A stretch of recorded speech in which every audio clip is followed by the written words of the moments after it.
Hello everyone, welcome back to my channel fusion with মানু। তো আজকে আমি এমন একটি জায়গার কথা তোমাদের বলবো যে জায়গাটি অনাব্রত বাংলার সংস্কৃতিকে বাঁচিয়ে রাখার চেষ্টা করে যাচ্ছে। হ্যাঁ, আজকে আমি বলতে চলেছি রবীন্দ্র সদনের কথা, যেখানে গেলে তোমরা একাধারে কবি, সাহিত্যিক, শিল্পী সবারই মেলবন্ধন দেখতে পাবে। বাঙালির সৃষ্টি শিল্পকীর্তি অনেকটাই তোমরা এখানে গেলে দেখতে পাবে। বিভিন্ন নাটক, থিয়েটার, শিল্পকলা, আর্ট, বিভিন্ন এক্সিবিশনের মাধ্যমে এখানে বাঙালির শিল্পকীর্তিকে বাঁচিয়ে রাখা হয়। বেশ কয়েক বছর হলো এই জায়গাটি আমার কাছে খুব প্রিয় হয়ে উঠেছে, কারণ এখানে গিয়ে আমি অনেক গুণী মানুষ, কবি, সাহিত্যিক তাদের দেখা পেয়েছি, যাদের হয়তো ইচ্ছে থাকলেও আমি কখনো দেখতে পারতাম না বা কাছ থেকে বা সামনে থেকে দেখতে পারতাম না, কিন্তু এই জায়গাটি আমাকে সেই সুযোগ করে দিয়েছে।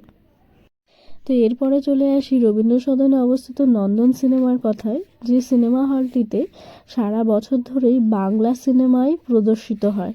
আর নন্দনের বেশিরভাগ সিনেমাগুলি তুমি তোমার পরিবারের সঙ্গে বসে দেখতে পারবে বা দেখার মতো সিনেমাই বেশিরভাগ প্রদর্শিত হয়।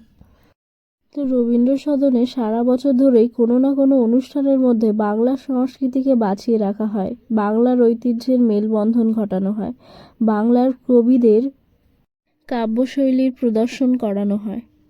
আর এই জন্যই নন্দন জায়গাটি বা রবীন্দ্র সদন জায়গাটি আমার কাছে ভীষণ ভীষণ প্রিয়। আর এখানে গেলে অনেক ধরনের আর্ট আমি দেখতে পাই, যেগুলো আমাকে সবসময় মুগ্ধ করে। তো সব ধরনের মানুষ, সকল এজের মানুষ রাদার বা সমস্ত শিল্পপ্রেমী মানুষের কাছে জায়গাটি ভীষণভাবে উপযুক্ত এবং প্রিয়। আর তোমরা যারা আমার মতো বাংলা সিনেমা দেখতে ভালোবাসো তারা অবশ্যই একবার নন্দন সিনেমা হলটিতে ভিজিট করো। আর নন্দন সিনেমা হলের টিকিট পার হেড 30 টাকা। আর তোমরা পুরো এসিতে বসেই দেখতে পারবে। এছাড়া যদি তোমরা অন্য সিট নিতে চাও তাহলে অ্যাকর্ডিংলি আর কি টিকিটের মূল্যটা বাড়ে আর কি, বা বাড়ানো হয়। বা তোমরা 30 টাকা থেকে স্টার্টিং বলতে পারো নন্দনের সিনেমার টিকিটের প্রাইস। আর রবীন্দ্র সদনের প্রবেশের জন্য তোমাদের কোনো টিকিট দিতে হয় না, কিন্তু যদি তোমরা সিনেমা দেখতে চাও নন্দন সিনেমা হলে তাহলে অবশ্যই টিকিট কাটতে হবে। আমি জানি যে রবীন্দ্র সদনের ব্যাপারে হয়তো তোমরা সবাই জানো, কিন্তু যারা জানো না আমি তাদের উদ্দেশ্যেই এই ইনফরমেশনটা দিলাম।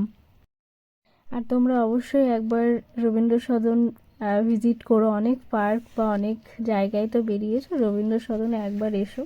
কে বলতে পারে তোমাদের প্রিয় কবি, সাহিত্যিকের সঙ্গে দেখা হয়ে যেতে পারে। আর ভিডিওটা ভালো লাগলে অবশ্যই একটা লাইক করে দিও আর চ্যানেলটাকে সাবস্ক্রাইব করো।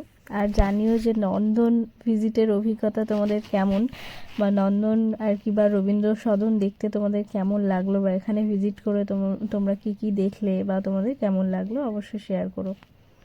আর রবীন্দ্র সদন যেহেতু মুক্ত মঞ্চ, তোমরা যদি কেউ কোনো পারফর্ম করতে চাও বা কোনো ফেস্টিভ্যালে এসে অংশ নিতে চাও তাহলে অবশ্যই তোমরা আর কি জয়েন করতে পারো। রবীন্দ্র সদনের মঞ্চ সবসময় মুক্ত, তোমরা সেখানে এসে পারফর্ম করতে পারো। বিভিন্ন ফেস্টিভ্যালগুলোতে এখানে আর কি এরকম পারফরমেন্সের সুযোগ করে দেওয়া হয় সমস্ত আর কি শিল্পীদের জন্য, সমস্ত মানুষের জন্য। তো তোমরা যদি চাও তাহলে অবশ্যই এখানে এসে পার্টিসিপেট করতে পারো। তো ভালো থেকো সবাই, টাটা।